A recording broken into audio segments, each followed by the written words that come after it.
Hello everyone, I'm I.Cavazos. I've been working alongside my research director, Dr. Michael Dish, on a subject which is quite interesting to us, psychedelics and their effects on us. The title of our project is The Psychedelic Connection, Exploring Psychedelics Effects on Social Relationships. So first I'd like to just talk about what psychedelics are. The term is used to describe a subclass of drugs which produce various physiological effects. Many of them are also, they help to promote structural and the functional concept we know as neuroplasticity, which is the rearrangement or the reorganization of our neurons to use new patterns for cognition and thoughts.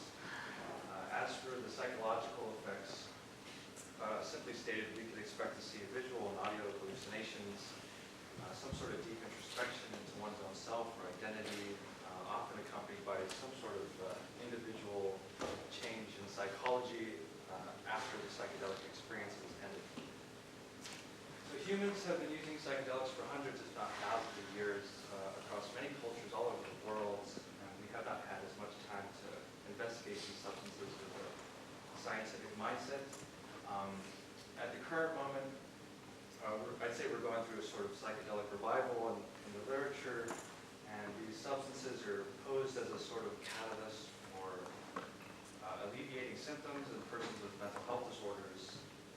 We see in patients diagnosed with autism reductions in anxiety levels. We see the same reductions in anxiety in persons diagnosed with PTSD. Just across the river at UT, they're looking into how psilocybin, the active component within magic mushrooms, can help to alleviate symptoms in persons diagnosed with anorexia nervosa. Much of this data comes out in biological or psychological nature, but there's one quite important piece within us as humans, which is the social aspect, which has been relatively unresearched. From what me and Dr. Dish have found, we see increases in social connection, as well as increased levels of empathy and unity within our environment, such as objects around us or other humans who are in our environment. So we wanted to investigate this a little further, more specifically how psychedelic experience can influence our relationships. So we developed a little study. We made an online survey which was meant to capture the quality of a relationship before a psychedelic experience, and then we tried to assess the quality of the relationship after the psychedelic experience. So we developed this measure called the Interpersonal Relationship Quality Scale. Has 8 items within it, which are foundational to our relationship, things such as trust, levels of intimacy, levels of comfortability with one's partner, other items such as this, and we based it off of a 5-point Likert scale, from 1 being very low to 5 being very high.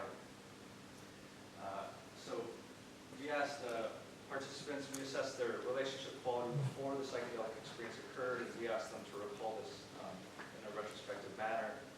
And then at the end of the survey, we assessed relationship qualities at the current moment. So participants just completed the survey at one point in time. We had a qualitative section as well, just to identify some themes which were unaddressed in the quantitative part of the survey. And we also wanted to use this section to confirm the directionality of changes within our quantitative data. So we collected data from 48 anonymous participants who met all of the following eligibility requirements. They had to be 18 years or older, had to have had a psychedelic experience within the past year that involved some interpersonal partner, and last, they had to have used one of the 3 following substances, psilocybin, LSD, or MDMA, all 3 which weigh heavily in the scientific literature that promote some form of enhanced social connection.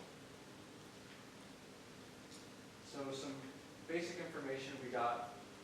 Most of our participants in their most recent psychedelic experience, which was accompanied by a partner, had used psilocybin. About a third had used LSD, even less had used MDMA. As for the psychedelic experience, most participants expressed that their experience was good rather than bad, or some form of both. In this slide, I'd like to just address the state of the relationship before the psychedelic experience even occurred. The first point being, most of these companions were romantic partners, almost 2/3, and then we see a third of these companions were close friends. As for the length of the relationship, about about a third of our participants had known their companion for over 10 years, and 90% of all participants had known their companions for at least a year. We asked participants about the strength of their relationship, ranging from the weakest possible relationship they could have had to the strongest one. The majority of our participants expressed that they had quite strong relationships with their companions.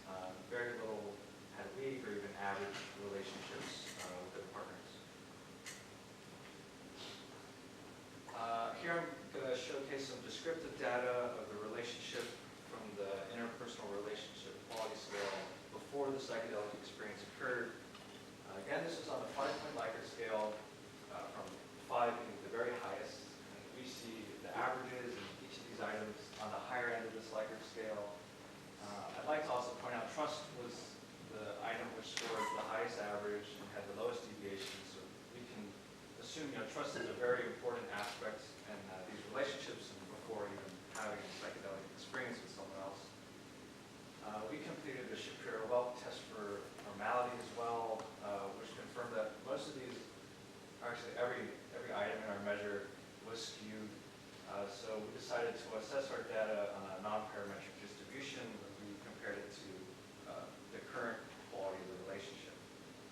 We did so with the Wilcox samples test, which revealed that IRQS scores increased from before to after the psychedelic experience, with Wilcox instead of 695, a p-value of 0.02, which is significant, and an effect size of 0.404, which is small to medium.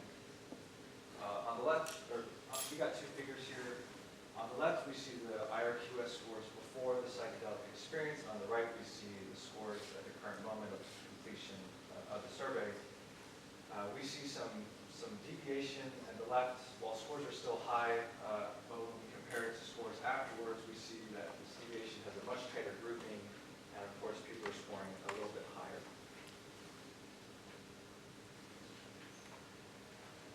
As for the qualitative portion of our study, 44 participants completed the qualitative section out of the total 48. Of those 44, 32 participants expressed that their psychedelically linked relationships were stronger than those not psychedelically linked. So in this portion, we just asked participants, do you feel like there's a difference between your psychedelically linked relationships and those not psychedelically linked? Here's a quote which expresses many participants' entries in this direction, or who felt this way. I believe that my psychedelic-linked relationships are stronger, and I would most likely attribute that to the shared vulnerability of being on a hallucinogenic substance in some way. We're able to trust each other while experiencing a different and altered world. Next, we asked participants to share information on whether they feel like their mental well-being had changed after the psychedelic experience. Of the 44, 25 reported an improvement in their mental health after the psychedelic experience. Here's another great quote which captures many other participants' data. Absolutely, I have a much more positive outlook, and I feel like our connection is stronger. I felt so much gratitude for him during my experience, and that feeling has continued. Last, this is one major thing we identified. We wanted to ask participants, why are they going into the psychedelic experience? 35 participants expressed that they were doing so for recreational purposes, and many of the activities completed between them and their companion were various forms of communication, listening to music, visual gazing, like watching a movie or looking at the sunset together, and some sort of physical activity like sports or going on a hike. So to wrap this all up, first we saw that relationship quality was quite strong beforehand, before the psychedelic experience occurred, and then afterwards we saw a significant improvement in the quality of these relationships. This aligned with the qualitative data we collected, as most participants expressed that their psychedelically linked relationships, they felt like they were stronger, and perceived mental health had increased in over half of the participants.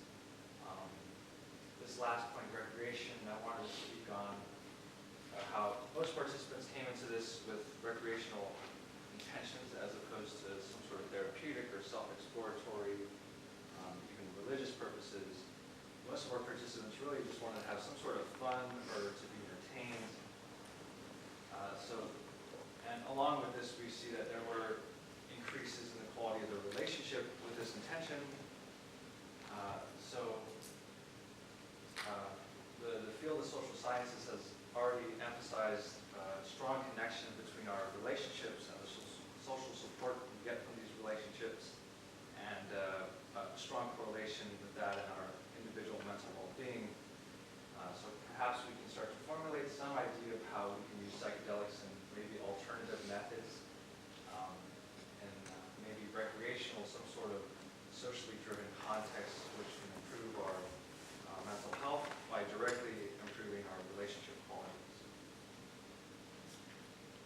This study has some limitations. We use self-reported measures. We ask participants to recall the quality of the relationships beforehand, and the farther you have to reach back, the less accurate we can be with our memory. The drug quality, you can't really be sure when we're using this sort of methodology, and we have a small sample size. Last, some acknowledgements. Thank you, Dr. Dish, for your help. Your sharp eye has really helped to improve this project. I appreciate your guidance. The McNair program, thank you to the staff and the cohort. I'm really happy to have all